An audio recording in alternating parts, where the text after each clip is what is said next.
నమస్కారం. పులికన్ను వైడై ఛానల్లోకి మిత్రులందరికీ స్వాగతం. భారతదేశ చరిత్రలో ఈ రోజున గుర్తుపెట్టుకోవాలి. ప్రధాని నరేంద్ర మోదీ గారు అన్నట్టుగా 1000 సంవత్సరాల తర్వాత అయినా సరే ఈ రోజుని, ఈ క్షణాలని భారతదేశం చరిత్ర గుర్తుపెట్టుకోవాలి అని చెప్పారు.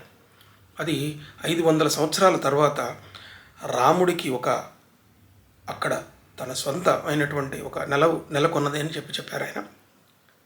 అయితే బాలరాముడు ఆ సుందరమైనటువంటి విగ్రహం దేశ ప్రజలందరినీ ఆకట్టుకున్నది.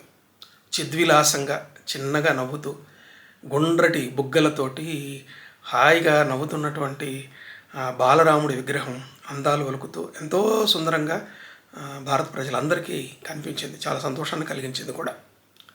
అయితే 21వ శతాబ్దంలో ఈ డిజిటల్ ఏజ్లో రాముణ్ణి ఎందుకు గుర్తుకు తెచ్చుకోవాలి, ఎందుకు గుర్తులో ఉంచుకోవాలి? ఆయన స్థాపించిన విలువలు కొన్ని ఎప్పటికీ కూడా విలువలుగా ఉండేటటువంటి అవకాశం ఉన్నదా? రామాయణం మీద, రాముడి మీద బోల్డని విమర్శలు చేసే స్వాతంత్రం ఈ దేశం ఇచ్చింది. ఈ నమ్మకాల వ్యవస్థ ఇచ్చింది. చాలామంది విమర్శలు చేస్తుంటాడు, చంద్రబాబుడని, అదని ఇదని చాలా విమర్శలు చేస్తారు. కానీ రాముడు స్థాపించిన కొన్ని విలువలు ఇప్పటికి కూడా మనం గుర్తుపెట్టుకొని వాటిని తలుచుకోవాల్సినటువంటి అవసరాన్ని గురించి మనకు చెప్తాయి. వాటిని మనం ఒకసారి పరిశీలన చేద్దాం. అదేంటంటే, రాముడు విశ్వామిత్రుడు వెంట వెళ్ళాడు, ఆయనకి అవసరమైనటువంటి రక్షణ కల్పించాడు, తిరిగి వచ్చిన తర్వాత దశరథుడు ఆయనకి పట్టాభిషేకం చేయాలని చెప్పి నిర్ణయిస్తాడు. యువరాజుగా చేసి ఆయనకి రాజ్యాధికారాన్ని అప్పచెప్పాలని చెప్పి కూడా ఆయన ప్రయత్నం చేస్తాడు. ఆయన తల్లి, ఆయన పెంపుడు తల్లి వాళ్ళు చాలా సంతోషపడ్డారు. కానీ మందర కైకేయి దగ్గర ఉండేటువంటి దాసి ఆమె మనసును మార్చింది. కైకేయి మనసుని మార్చి రాముడికి కాకుండా నీ కొడుకు పట్టాభిషేకం జరగాలి, నీ కొడుకు రాజు కావాలి, ఆమె కొడుకు రాజు అయితే ఏంటి ప్రయోజనం అని చెప్పి ఆమె మనసును విరిచి విషంగా మార్చింది. దాని ఫలితంగా ఆమె దశరథుడిని కోరికలు కోరడం, ఆ కోరికల ప్రకారం రాముడు 14 సంవత్సరాలు వనవాసం చేయాలని, భరతుడికి పట్టాభిషేకం చేయాలని చెప్పి ఆమె చెప్పడం. ఈ లోపల రాముడు ఆమె పిలుపు విని రావడం, ఏం జరిగిందని తెలుసుకున్నప్పుడు, ఇట్లా మీ నాన్నగారికి ఈ కోరికలు కోరాను, ఆయన కోరికలు నెరవేర్చవలసి ఉంది, అది నీకు చెప్పలేక బాధపడుతున్నారు, ఆయన తరఫున నేను చెప్తున్నాను అని అంటుంది. వాల్మీకి రామాయణంలో ఇవన్నీ కూడా చాలా స్పష్టంగా ఉన్నాయి. ఇక తర్వాత తెలుగు రామాయణాల్లో వేరు భాషల్లో కూడా ఈ విషయాలు వచ్చినాయి. అయితే అక్కడ రాముడి స్పందన అన్నది ఇక్కడ గమనించాలి. అది అప్పటిదాకా రాచరిక వ్యవస్థలో ఉన్నటువంటి ఆ పరిస్థితులు ఎట్లా ఉండేవి, రాముడు తీసుకున్నటువంటి ఆయన ప్రతిస్పందన ఎలా ఉందంటే, తక్షణం తల్లి మాట విన్నాడు, అటు తండ్రి ఆజ్ఞను విన్నాడు. తను రేపు ఉదయం పూట పట్టాభిషేకం జరుపుకొని రాజ్యాధికారాన్ని తీసుకోవాల్సినటువంటి రాముడు అడవులకు పోవడానికి చిరునవ్వుతోటి సిద్ధమైనాడు. అంటే రాజ్యాన్ని చాలా తృణీకరించినట్లుగా మనకి ఇక్కడ కనిపిస్తూ ఉన్నది. అయితే అప్పటికి ఉన్నటువంటి రాచరిక వ్యవస్థలో మనం అప్పటికే పరశురాముడు యుద్ధం చేసినట్లుగా, పరశురాముడు క్షత్రియ వంశాలన్నింటినీ కూడా నిర్మూలించడానికి కంకణం కట్టుకున్నట్టుగా, దీనికి కారణం కార్తవీర్యార్జునుడికి దీనికి కారణం ఉన్నట్టుగా, ఆయన పరశురాముడు తన తండ్రి జమదగ్నిని కార్తవీర్యుడు చంపటము, తర్వాత అప్పుడు జరిగినటువంటి ఘర్షణలు, ఇవన్నీ చూస్తే అప్పటికి ఉన్నటువంటి రాచరిక వ్యవస్థలో రాజ పదవి మీద, వీటి మీద ఎంత మమకారం రాజులకు ఉండేది అని తెలుస్తుంది. అట్లాగే కొన్ని పురాణ గాథల ప్రకారం జనకుడు తమ్ముడు అయినటువంటి వాళ్లకు అక్కడ రాజ్యాధికారంలో విభేదాలు ఉన్నట్టుగా, వాళ్ళకి ఉన్నట్టుగా కొన్ని వేరు పురాణ కథలు మనకి కనిపిస్తాయి. జానపద పురాణాల్లో కూడా కొన్ని కథలు మనకు కనిపిస్తాయి. అలాంటి సందర్భంలో, అలాంటి రాచరిక వ్యవస్థ ఉన్న కాలంలో ఆర్యావర్తం వ్యాప్తంగా ఈ రాజ్యం కోసల దేశంతో పాటు మిగతా వేరు దేశాలు కూడా అప్పుడు రాజ్యాలు ఉన్నాయి. అక్కడ భారతదేశంలో వేరు రాజ్యాలు ఉన్నాయి. ఆ రాజ్యాల్లో ఉన్నటువంటి రాచరిక వ్యవస్థ కూడా దీనికి భిన్నంగా ఉన్నది. అలాంటప్పుడు రాజ్యాన్ని తృణప్రాయంగా భావించి, ఓకే నా తమ్ముడికి ఇచ్చేసాయని చెప్పి ఆయన వనవాసానికి పోయేటప్పుడు ఇంకెవరు రాకుండా ఉండాలని చూస్తూ, నా వల్ల నా భార్య కానీ వీళ్ళు కానీ ఎందుకు ఇబ్బంది రావాలని అనుకోవడం, ఇది ఒకటి మనం గమనించవచ్చు. అట్లాగే ఇదే విధమైనటువంటి స్టాండ్ ఆయన చివరిలో కూడా తీసుకుంటాడు. అది కూడా మాట్లాడుకోవచ్చు మనం. అట్లాగే వనవాసంలో ఉన్నటువంటి కాలంలో వాలికి సుగ్రీవుడికి మధ్యలో జరిగినటువంటి ఈ పోరాటంలో నిజానికి వాలి అంటాడు, నువ్వు అనవసరంగా సుగ్రీవుడి సహాయం కోరినావు, నా సహాయం నువ్వు కోరి ఉండి నా పక్షాన్ని నువ్వు వచ్చి ఉన్నట్టయితే నేను రావణ్ణి పిలిపించి సీతను తీసుకొచ్చి నీకు అప్పచెప్పమని చెప్పేవాడిని, రావణుడిని నేను చెప్పినట్టు వినేవాడు, ఆయన నేను సంకలో రావణుణ్ణి 10 తలల పురుగు నా కూతురు కావాలంటే రావణుణ్ణి నా సంకలో పెట్టుకొని ఆకాశయానం చేసినటువంటి వాడిని, నేను తిరిగిన వాడిని. నువ్వు నన్ను అడిగినట్టయితే నేను నీకు రావణుణ్ణి పిలిచి చెప్పేవాడిని చెప్పి వాలి అంటాడు.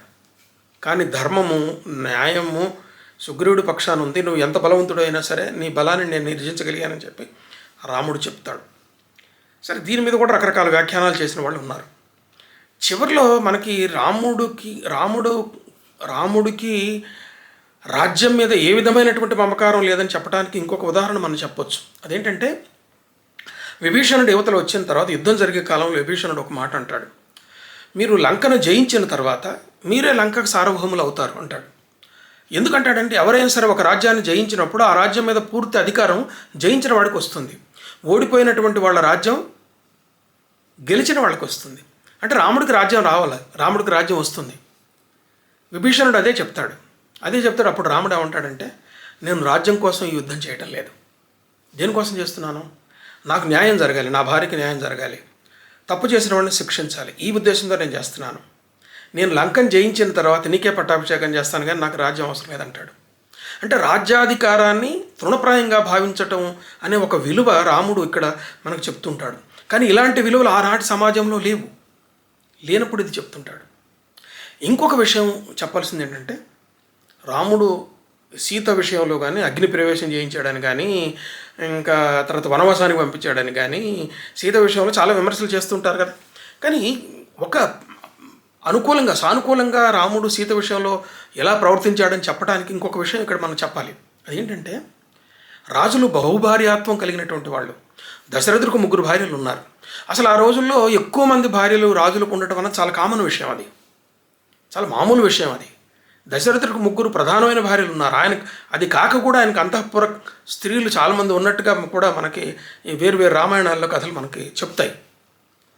అలాంటప్పుడు రాముడు నేను ఒక సీతకే పరిమితమై ఉంటానని చెప్పడం అన్నది ఒక కుటుంబ నిర్మాణాల్లో, కుటుంబ విలువల్లో అదొక కొత్త వాల్యూని సెట్ చేయటం.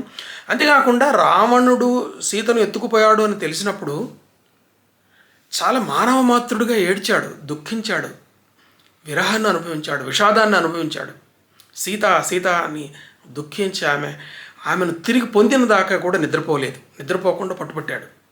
అంతేకాదు, ఎక్కడో పంచవటి దగ్గర నుంచి దాదాపు 1,500 కిలోమీటర్లు 2,000 కిలోమీటర్లు కిందికి పాదచారి అయి నడిచిపోయి ఒక యుద్ధం చేసి భార్యను తీసుకొని వస్తుంటాడు. రాముడు కావాలనుకుంటే సీతను విషయంలో మర్చిపోవచ్చు, అసలు పోయిందిలే అని అనుకొని ఇంకొక పెళ్లి చేసుకోవచ్చు, ఇంకొకటి చేసుకోవచ్చు. కానీ ఆయన అట్లా ఒప్పుకోలే. తనకు స్నేహితురాలిగా తనతో పాటు వచ్చినటువంటి తన ప్రియురాలిని, తన భార్యని, తన స్వయంవరంలో తాను పొందినటువంటి తన భార్యని తిరిగి పొందటానికి, ఆమె మీద ఎంత ప్రణయం ఉన్నదో, ఎంత మమకారం ఉందో చెప్పడానికి ఆయన అంత కష్టపడి, అంత 2,000 కిలోమీటర్ల దూరం ప్రయాణం చేసి వారధి కట్టి, అంటే ఈ మహిమలు చూపించాలి ఆయన. ద్వాపరయుగంలో కృష్ణుడు చూపించిన మహిమలు కానీ మహాత్మ్యాలు కానీ రాముడు చూపించలే. రాముడు మానవ మాతృడుగానే కనిపిస్తాడు. ఆయన ఏం మహిమలు ఆయన పుట్టడం ఒక మహిమ ద్వారా పుట్టాడని, యజ్ఞం ద్వారా పుట్టాడని ఈ మిత్తుని డీకోడ్ చేయాలి మనం. మిత్తుని డీకోడ్ చేస్తే దాని వెనక ఉన్నటువంటి విషయం ఏంటన్నది తెలుస్తుంది. మిత్తుని డీకోడ్ చేసినప్పుడు రకరకాల విషయాలు తెలుస్తాయి. కానీ మనం ఆ పురాకథలో ఉన్న కల్పనల మీద ఆధారపడే నిర్ణయాలకు వస్తుంటారు చాలామంది. అగ్ని పరీక్ష చేయించాడంటే ఏం చేశాడు అక్కడ ఏం చెప్పదలుచుకున్నాడు దీనికి? ఈ రోజున కూడా పరిపాలకుడు అయినటువంటి వాడికి స్వచ్ఛమైనటువంటి వ్యక్తిత్వం ఉండాలని చెప్పి ఈ రోజున ప్రజాస్వామ్య రాజ్యాలలో పరిపాలించేటప్పుడు కూడా ఈ చర్చ జరుగుతూ ఉన్నది. ఒక ముఖ్యమంత్రికో, ఒక ప్రధానమంత్రికో రకరకాల ఇట్లాంటి వ్యక్తిత్వపరంగా కొన్ని లోపాలు ఉన్నాయని ప్రజల్లోకి వస్తే, ఫలానా నాయకుడు రాచలేలని, ఫలానా నాయకుడు ఇలా చేసిండని వస్తే, అది చాలా ఎదురు దెబ్బ తగిలి ఓడిపోవడానికి దారితీసే పరిస్థితులు వస్తుంటాయి. ఈ రోజున అమెరికాలో బిల్ క్లింటన్ మీద జరిగినటువంటి ఆరోపణలు అతనికి చాలా నష్టాన్ని చేకూర్చాయి. అట్లాగే ట్రంప్ మీద చేసినటువంటి సంబంధాలను గురించినటువంటి వచ్చిన ఆరోపణల గురించి కానీ, వీటికి ఆయనకి ఎంత నష్టం చేకూర్చినవి ఇవన్నీ ఆలోచిస్తే, అంటే పరిపాలకుడు అయినటువంటి వాడి వ్యక్తిత్వం, పర్సనల్గా ఉండాల్సినటువంటి వ్యక్తిత్వం కూడా అంత స్పష్టంగా, అంత పవిత్రంగా ఉండాలని భావించేటటువంటి ఈ రోజులు ఇప్పుడు ఉంటే ఆ రోజులు ఇంకా ఎక్కువగా ఉండేవి. అలాంటప్పుడు రాముడు తన కుటుంబ వ్యవస్థ, తన కుటుంబంలో తన భార్య ఇలా ఉన్నది అని అవతల వాడు వేలెత్తి చూపించడానికి పరిస్థితి రాకూడదు అనుకుంటాడు. మరి అగ్ని పరీక్ష అంటే ఏం చేస్తుంటాడు? అగ్ని అంటే దేవుడని, అజ్ఞానంలో నుంచి బయటకు వచ్చాడని, ఆమె అగ్నిలో దొరబడిందని. ఇది ఒక పురాకథ విషయం. దీన్ని డీకోడ్ చేస్తే ఏం జరిగిందన్నది మనకు అర్థం చేసుకోవడానికి అవకాశం ఉంటుంది.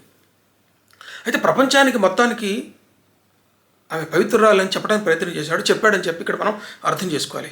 కానీ మళ్ళీ ఉత్తర రామాయణ కథకు వచ్చేసరికి అదే రాముడు సీతని, అంత ప్రియమైనటువంటి సీతని, ఆయనకి ప్రియమైనది కాకపోతే ఇంత కష్టపడి యుద్ధం చేసి ఎందుకు తీసుకురావాలి? ఆయనకి ఇప్పుడు ఎట్లాగో ఎత్తుకుపోయినాడు, ఏడాది పాటు లంకలో ఉన్న సీత అని అనిపించుకున్నప్పుడు అసలు ఆ మాటే వదిలిపెట్టి ఉండొచ్చు కదా. ఆయన నమ్మాడు, సీత అంత పవిత్రురాలని నమ్మాడు, నమ్మబట్టే తీసుకొచ్చాడు. కానీ నమ్మినగాక ఆమెను కూడా వదిలిపెట్టాల్సిన పరిస్థితి ఎందుకు వచ్చిందని ఆలోచిస్తే ఇప్పుడున్నటువంటి కారణాలు మనకి, ఇప్పుడు మనం అనుకున్నటువంటి కారణాలు కనిపిస్తాయి. ఏదైనా సరే రామాయణం మీద, రాముడి మీద విమర్శలు చేసిన వాళ్ళు, చేస్తున్న వాళ్ళు ఇంకా ఎప్పటికీ మనకే కనిపిస్తూనే ఉంటారు. కానీ ఈ 3 విలువల గురించి మనం మాట్లాడుకోవాలి. రాజ్యాన్ని తృణప్రాయంగా భావించి వదిలేసేయడం, అట్లాగే తను నమ్మిన తన ఇల్లాలి కోసం యుద్ధం చేయడం, ఈ రాజ్యాధికారం కోసము ఎంతకైనా తెగించేటటువంటి ఈ రోజుల్లో రాముడు రాజ్యాధికారం విషయంలోనే, అట్లాగే తన పవిత్రమైనటువంటి తన భార్య విషయంలో కూడా రాముడు తీసుకున్నటువంటి విలువలు మనకి ఇప్పటికి కూడా ఆదర్శప్రాయంగా కనిపిస్తాయి.